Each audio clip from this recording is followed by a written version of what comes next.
Okay, now for the sixth and final fly in the beginning fly tying course. It's a elk hair caddis.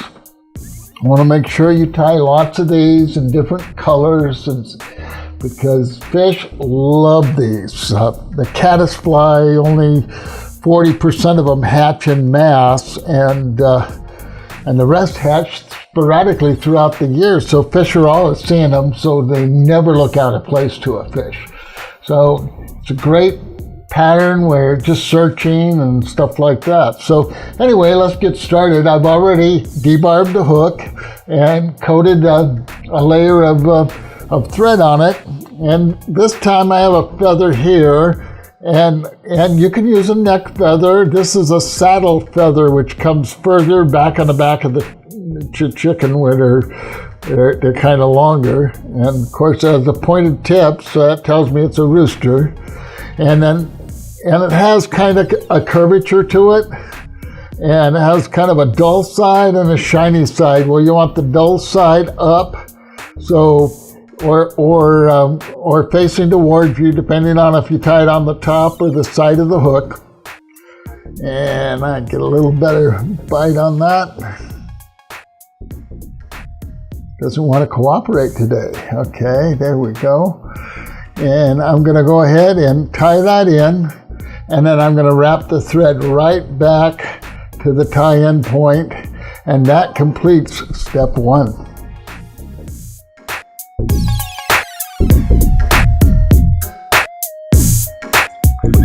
Step two, I'm going to use the same dubbing as we did in the last fly. This time it's going to be kind of an olive color, okay, but it's the super fine.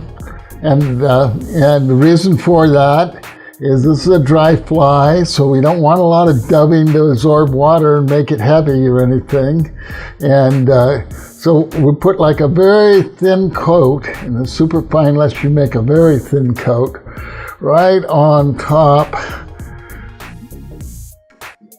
the fly. We'll go down here a little further. I can add a little more dubbing here. Just a little more.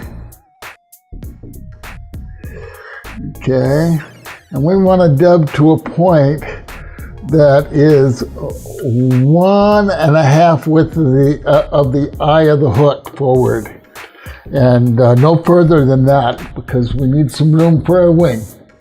So there you go.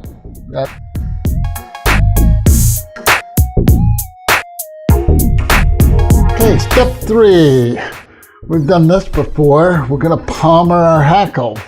Okay, and of course, so we want those feathers standing kind of, those barbules from the feathers standing straight up or a little forward. And we're just going to go through and we're going to coat that hook. And this feather I chose so it was just a little longer than the point of the hook, 1.5 times or so. You don't want a real super long one.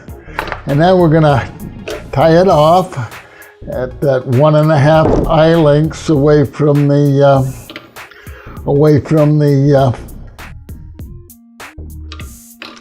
end of the fly there.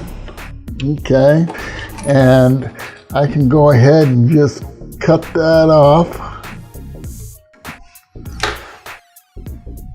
And of course, you noticed I had quite a bit left, so I could actually make 3 or 4 flies out of one feather. That's kind of the nice thing about the saddle hackle. Okay, so the next thing I'm going to do is I am going to trim the top of this feather off to make room for our wings. So that's pretty simple, and that completes step 3.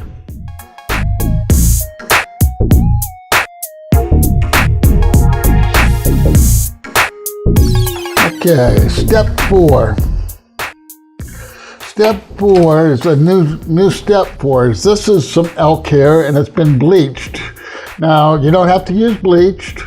Some of it calls for tan, brown, different colors, but bleach works I like it because it's easy to see the fly when you have your elk hair bleached. And so I'm going to take a few, just a few pieces of this. You know, if you got too many, you can take some out a little bit later. I'm going to take my scissors, and notice I'm using different pair of scissors. Well, the reason for that is the scissors get dull, and so I don't like to use my really good scissors for cutting hair like that. And then I'm going to take, you can take your bodkin and go through here like this and start pulling out that under fur. But I just have a really fine tooth comb that I run through there a couple of times when it comes to hair, and that cleans out all that under fur for us. Okay, now keeping all of this kind of together like that, I got a little tool here that's called a hair stacker, and I'm going to put put it right in there into the hair stacker. Okay, and then I'm going to give it a couple of wraps right on the base of my vise or on a hard surface somewhere, and then we're going to take this apart like this. And you can see all the tips are kind of lined up real nice and even like. And I'm just going to grab them all like that. Okay, and I'm going to look here, and I've got one where the tip's bent back on itself. Okay, so I'm just going to take, can you see it right here? This one right here, and I'm just going to grab it and pull it out of the group. And a couple more come with it. Pull them out. So now I got my elk hair all nice and lined up, and I'm going to measure it so it goes out even over the top of the bend. I'm going to restack this. If it comes a little crooked on you, it's okay to restack it.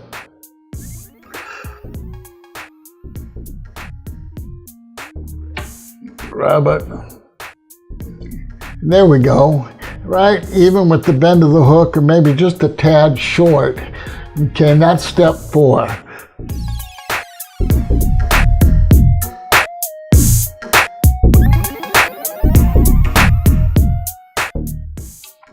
Step 5 is we're going to put it in position and transfer my fingers. And then I'm going to use the pinch method, and I'm going to make sure I pull straight up, and I don't want any of it to run down behind. And I'm going to do the same thing a few times, and you can let that back end of it flare. That's not a big deal. Okay, so now I've got a pretty good set on it. But what I want to do is I want to lift it up. That back of it, I want to put a locking turn or 2 under it. And you can see while we had that 1.5 times the eye there, because we got a lot of stuff. And then I'm going to pull all the, what I call the butt ends down. You know, we're going to pull them back, and we're going to take another couple of turns. Okay, and that wing is locked on there really good. And so that's step 5 complete.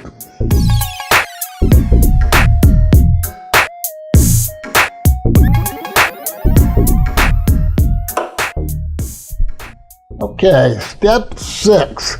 We're going to grab all those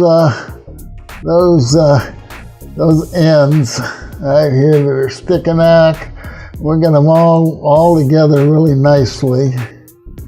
As nice as we can, and we're going to cut them off at the same angle as the eye of the hook right here. Okay, and anything that we missed, we can go and just trim up right where it would have been cut off. Got a couple up here, and we got one over here. Oop. We got one little fella over here.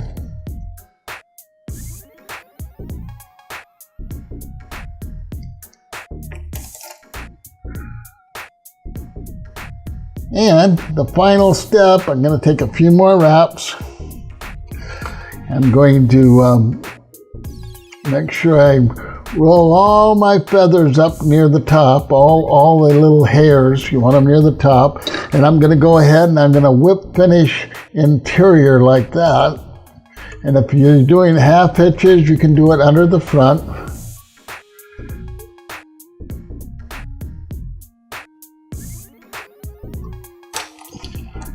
And I'll go ahead right there and just cut off my thread.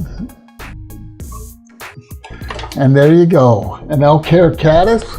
And that's the end of step 6.